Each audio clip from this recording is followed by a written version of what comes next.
The Niagara Falls Public Library has reciprocal borrowing agreements with other library systems across the region, and the most recent partnership happened earlier this month. Joining me in studio is Niagara Falls programming librarian, Becky Dixon. Becky, what is reciprocal borrowing? Great question. So reciprocal borrowing is just a fancy way of saying that residents outside of the city could get a library card with that city. And in order to do that, you do need to have a library card with your home city first. So for example, if you live in St. Catharines, you would need to have a St. Catharines Public Library card.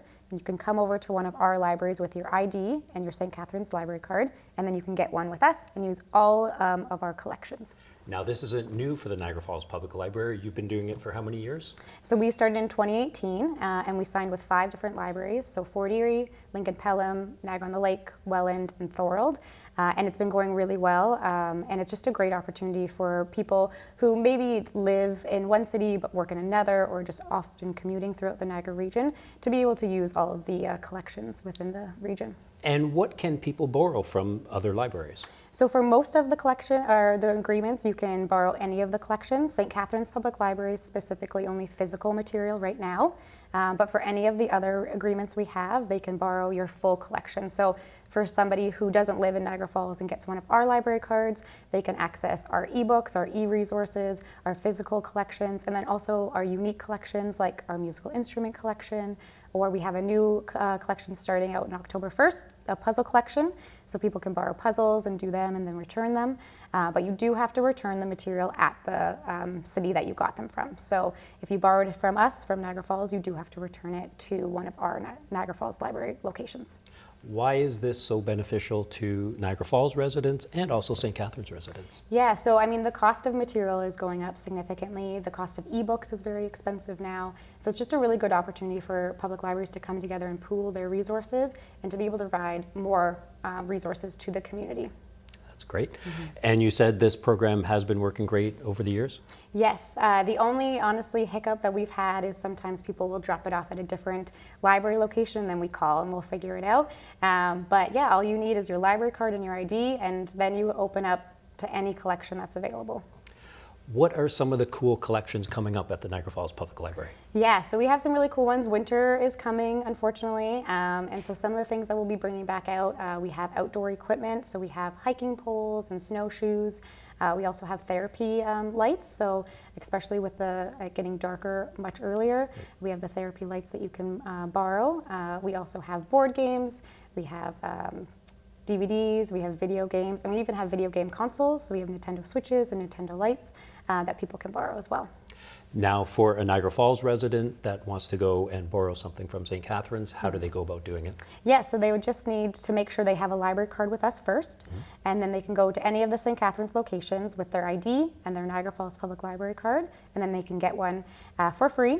Everything is for free, and then they would be able to take out material right then while they're there. That's great. Now we know how it's going to benefit the residents. How does it benefit the libraries? So we're able to kind of pool our resources and then be a little smarter with our purchasing choices for material. So the new collections that we're getting can be pretty expensive, like the musical instrument collection, or when we're trying to bring out unique collections like the puzzle collection. So we can focus more of our money on that, while we know that there'll be other physical and other really great collections that they can be borrowed from the other libraries. Excellent. Now, as a resident of St. Catharines, I have my St. Catharines Public Library card. Yes. I can now come to any of the branches in Niagara Falls and proceed? Yes, that is correct. And just make sure you bring your ID. Okay, I will. It's Mark Wiccabrado, by the way, just so you know. Yeah. You were mentioning the musical instrument collection. Yes. I want to know more about that. It's so cool. So we have guitars, we have a violin, we have amps for the guitars, we have a banjo, a steel drum. It's very unique, it's very special. We have a lot of families coming in and they're taking stuff out and having the kids kind of test it out, see what they like, what they don't like, what they enjoy doing, and then from there they can kind of proceed on, do we want to do lessons, do we want to go the next step? And we have some people coming in and say, you know, I haven't picked up an instrument in 25 years, and they're just excited to try out to see if they still remember how to play or read music. We have lots of great material like books to go with it, so if you're teaching yourself how to play music, or if you just want some practice songs, we have those available as well. Who knows, maybe I can be the next St. Catharines dead mouse. That's right. He's from the Falls, right? I'll wait to see your album drop. That'll be the only thing dropping. Yeah.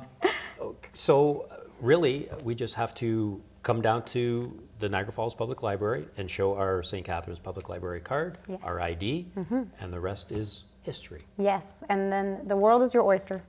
Now that we know everything about reciprocal borrowing, tell me about some of the programs you have coming up. Yes, so we just launched our October-November program guide. Registration opened on Monday, September 16th, but there's lots of spaces available still and lots of great programming happening.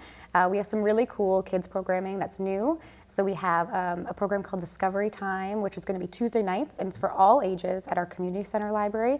And it's giving an opportunity for kids to come explore at their own rate. And if parents have lots of kids, it's for every age range that they have. We also have a really fun program happening at the Chippewa Arena on Monday nights. It's called Movement Games, and this is for ages 6 and up. And it's just an opportunity for them to do physical literacy because that's important too. And then we have lots of great adult programming. So we do crafternoons, and we'll have a knitting crochet group. We have book clubs starting back up, so we still have lots of spaces left there. There's always something on the weekends. We try really hard to make our weekends be drop-in, all ages programming, so that way the whole family can come and participate. We have lots of concerts happening, which is really exciting. Some local artists coming and doing some performances at our LaMarche Room in the Victoria Library. Becky, there's a lot of great things happening at the Niagara Falls Public Library, and now St. Catharines residents can help take part. All you need is one of these. Thanks for joining us.